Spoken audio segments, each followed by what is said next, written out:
April 26, 2018, the Husky Superior Refinery in Superior, Wisconsin. At 5:40 a.m., operators took steps to shut down the refinery's fluid catalytic cracker, or FCC unit, for periodic maintenance and inspection.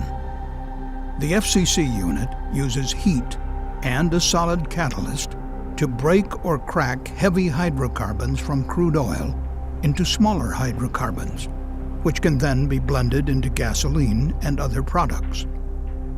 Slide valves control the flow of catalyst between a reactor, which contains flammable hydrocarbons, and a regenerator, which contains air.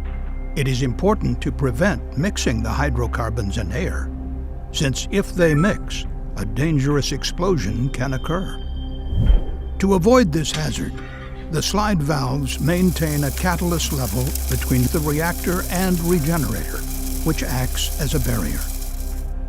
To initiate the shutdown of the FCC unit, refinery workers stopped the flow of hydrocarbons to the unit and closed the two slide valves connecting the reactor to the regenerator. But unknown to the workers, one of those slide valves was eroded, and even though it closed, it could not maintain a catalyst barrier in the reactor. As a result, the catalyst from the reactor fell through the valve to the regenerator, leaving no protective barrier between the two pieces of equipment. This allowed air from the regenerator to flow backwards through the slide valve into the reactor, and then into equipment downstream of the reactor, which contained hydrocarbons, forming a flammable mixture. At approximately 10 a.m., the hazardous mixture of air and hydrocarbons found an ignition source, and there was a large explosion. Debris from the explosion flew about 200 feet and hit a large above-ground storage tank, puncturing the side of the tank and releasing hot asphalt. Asphalt poured out of the tank over the containment berm and into the refinery's operating units, where it spread along the ground. At around 12:15 p.m., the released asphalt ignited near the storage tanks, and a fire broke out. The fire traveled along a stream of asphalt to the refinery's crude and FCC units. The fire produced a huge plume of black smoke, leading to the evacuation of a portion of the town of Superior.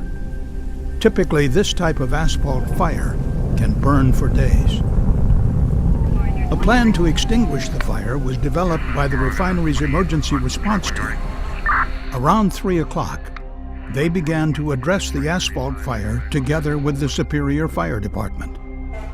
A fire truck drove to the edge of the crude unit, and emergency responders sprayed dry chemical fire extinguisher inside to fight the fires that had broken out there. Responders also used two stationary hoses called monitors to shoot water into the crude unit in an attempt to extinguish the flames. While these fires were being put out, over by the storage tanks, emergency responders began to approach the large area of burning asphalt. The emergency responders' plan was to push the asphalt fire into an empty area near the storage tanks, and then aggressively attack the fire from multiple directions.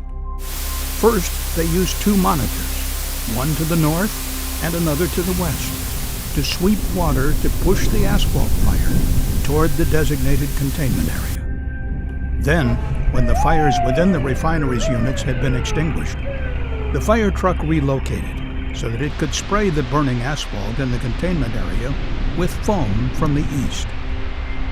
Around 5:30, an additional team began to attack the fire from the south, spraying foam from a monitor. At this point, the asphalt fire was completely surrounded within the containment area. With the fire contained, emergency responders were able to put out the asphalt fire at around 7 p.m. The asphalt fire had been extinguished in a matter of hours, as opposed to days, as had been initially feared. The evacuation order was lifted, and Superior residents were allowed to return home. Nevertheless, 36 Husky employees and contract workers sought medical attention for injuries.